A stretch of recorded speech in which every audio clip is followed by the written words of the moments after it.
If I were to ask you where your mind is, a lot of people would automatically point to the head. That the mind is intrinsically connected to the head. But is it really? Can you actually pull out a piece of brain that has the memory of your 5th birthday, or your 15th birthday, or the time your child was born, or the time someone got married? Are any thoughts anywhere localized in your body? No. In fact, science, even though they keep talking about, retraining the brain, or, when people get Alzheimer's, that it's a certain part of the brain that's been affected, they cannot actually locate where memory is hidden in the brain, or how perspectives differ. Because the mind is not just a vision, right? It is so much more than that. It is your entire outlook. It's what you hear. So you could be hearing sound, and just converting that sound into music is a play of the mind, right? And during the day, we use our minds in a very sharp, in a very focused way, right? We're always listening. There's constant barrage of vision, of phones, of cell phones. People are looking at their cell phones all the time when they shouldn't be, right? And getting messages. And if it's not that, it's something on your computer. It's something to do with work. You're continuously problem solving. So your mind is completely focused on this. Now just imagine if I were to give you a camera, I give you an XLR, a really nice camera, and ask you, take a picture of a flower, right? You would focus the camera, and the picture would be sharp, absolutely sharp. Something that you can really appreciate.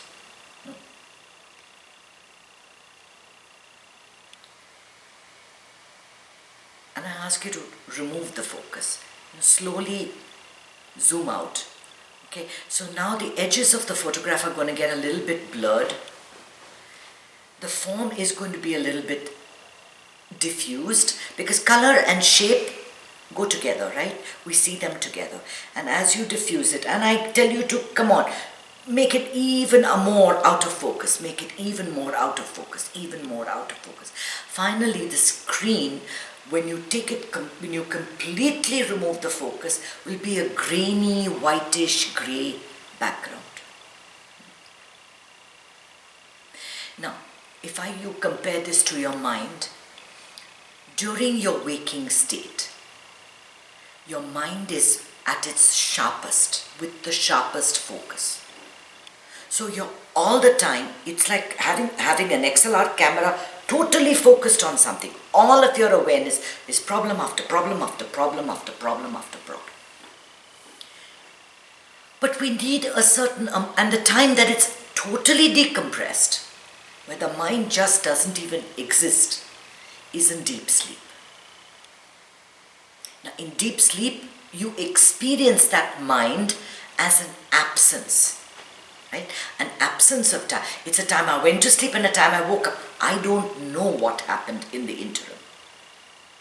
But you do have periods of dreams, and all kinds of random dreams. Something happening to you, someone catching you, someone chasing you, some flowers, somebody you met last. Where do these random thoughts come? I'm sure it runs through your mind. I mean, why did I dream about my cousin? Why today of all days, right?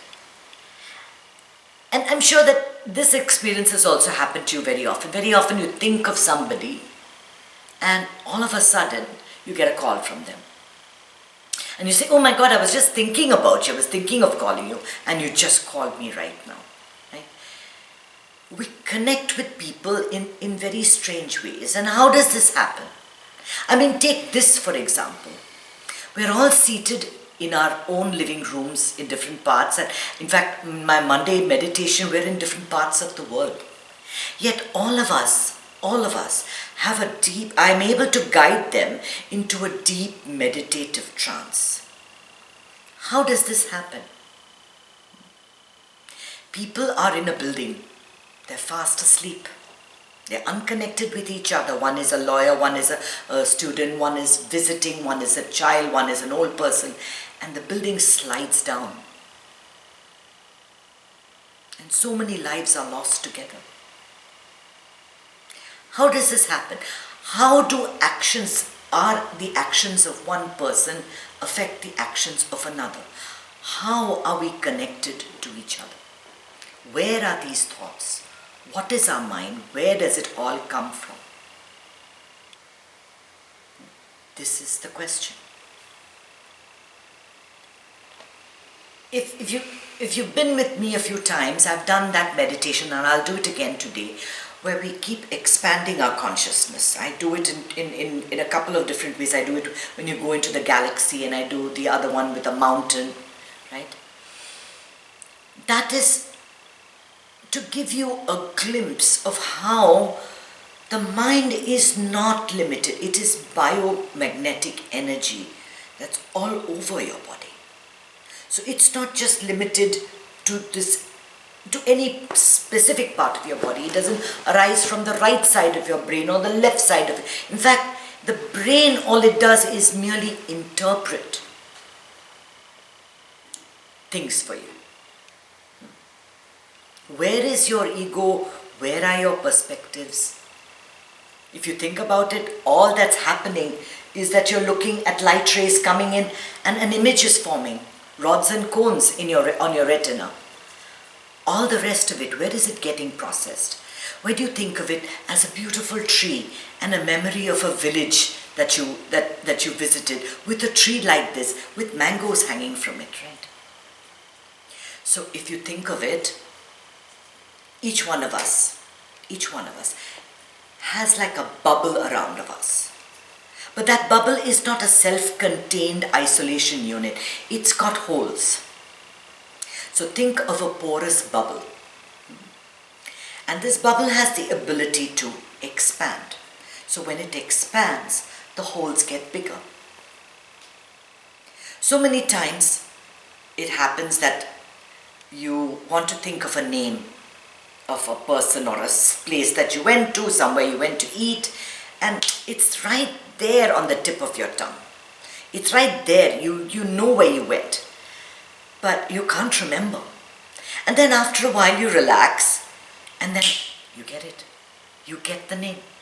How does that happen? Can you actually say that my mind begins here and ends here? It is an ever-expanding field of energy. So when you are focused on doing certain tasks, you're cooking, you're cleaning, you're talking to someone, you're working on your computer, you're solving a problem, writing an email, and you're thinking that you think of your mother's best friend, what was her name, right? At that point, your attention is narrow, it is focused. The minute you relax, it kind of expands, and the holes get a little bit bigger, and then you draw on previous memory. It could come from your own memory, it could come from your neighbor's memory, it could come from the memory of the person in the room. Right? This is this expanding sense of self. There are bubbles all over. And all of these bubbles are not individual people. They all exist under the umbrella of superconsciousness. So there's a ray of sunshine, right? And it shines on a red flower. But it also shines on a yellow flower. It also shines on a white flower. It is all part of the entire array of manifestation. All things that happen in this world. It's not just confined to my body and my brain. We like to think of I and me as someone limited, someone small. But the smaller you are, the more limited you are, the more you reduce your identity, the less you connect, the more barriers you build with people, the less you connect with others, the less you are able to influence others or be influenced by others.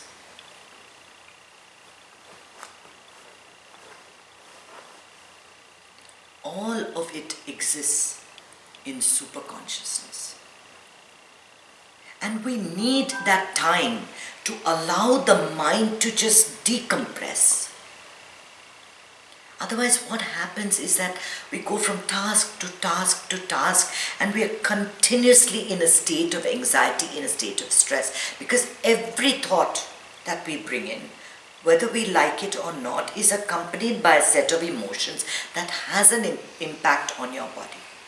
So whether you like it or not, when we are in our work day, when we are doing all the things that we regularly do, we are getting a lot of emotions rising, a lot of stress building up in the person, and we definitely need a little decompressing time.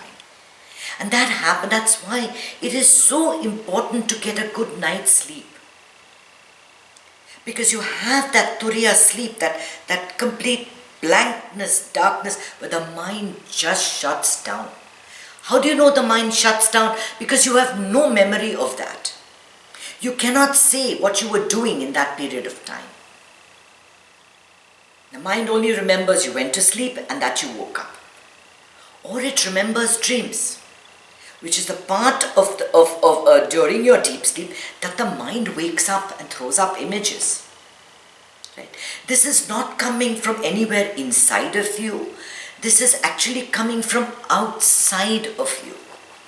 Your mind is growing and growing and growing, and there are thoughts coming, passing waves of energy, and you say, this is a good thought.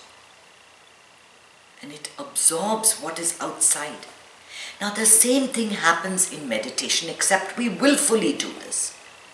We willfully take on that period of decompression. So we're sitting down, our minds are not focused on any particular thoughts. Thoughts come, we're aware of it, we're conscious of it, we release it, it disappears. And the next thought comes and we look at it, we release it and it disappears. Right? Thoughts come and they go. There's nothing particular to be done about these thoughts. Sometimes you even get aware of the accompanying emotion with the thought. This is the reason we meditate, because it's a period of decompression. We cannot be caught up all the time, one after another. One thought after another, 10,000, 15,000, 20,000 thoughts in a day that make you completely tired, exhausted, mentally depleted. Every thought you have impacts someone else, because this is a porous mind. It's not a self-contained unit. Every thought you have impacts someone else. Every action someone else takes affects you. All events in this world are mere happenings. They are a result of cumulative action. So I remember Swami Pragyapad explaining group karma to me, and he said that, see, you plant a mango tree, right? And you water it and you do all of that, and the mango tree grows, and some fruits will be rotten, right? Some fruits will be really sweet and nice, and that is your good karma. The rotten fruits are your bad karma. Some fruits fall in your yard, but some fruits also fall into your neighbor's yard. So whatever we do affects everybody. This is why it is important to fill your mind with positive energy, to become aware of the negative forces at play, to become aware of the time in the day that we're exposing ourselves to contradiction, to criticism, to complaining, All of these things have an effect on your mind. And not only your mind, on the minds of everyone around you and everyone you talk to. The extent to which you can rein it in when it rises, we are products of our conditioning, okay? When things get difficult, when we have too many things, you are going to get stressed, or you are going to get irritated, or you are going to give rise to emotion. And the ability to rein it in comes from the awareness of meditation. It is only when you meditate, that we open certain pathways in our mind. Right? We all have some different pathways. So Rita's mind will only go, the pathways that are open to her will go to yoga. When something new in yoga comes up, she'll be the first person to learn about it, to be exposed to it, to appreciate it, to love it. Somebody else, like my daughter, would be something in vegan cooking, right? Those things will interest her. Those interests will develop. Those things will be the ones that calm her down. For me, it is self-interest. For Lata, it will be something to do with schools. We develop these pathways. We develop pathways in our mind of things that interest us. Right? And these pathways become extremely important. What are the pathways you're creating in your mind? Are they filling you up with stress? Are they filling you up with anxiety? Are you even aware of it?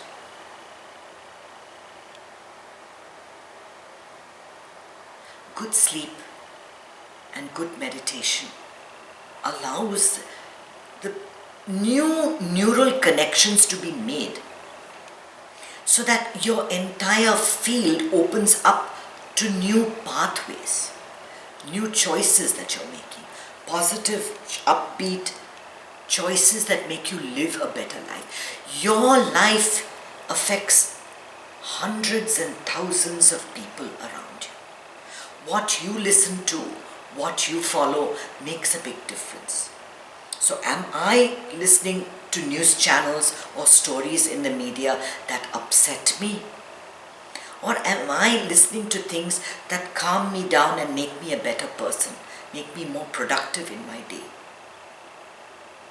Videos on how to make new creams, for example, or how to sell my book in a better way, how to deal with my stress, or deal with my particular illness, what are you thinking of, what are you spending your time looking at, and what does this create inside of you? This is what we have to understand, that you are not alone, that there's not just you, that consciousness, that the I includes all of it.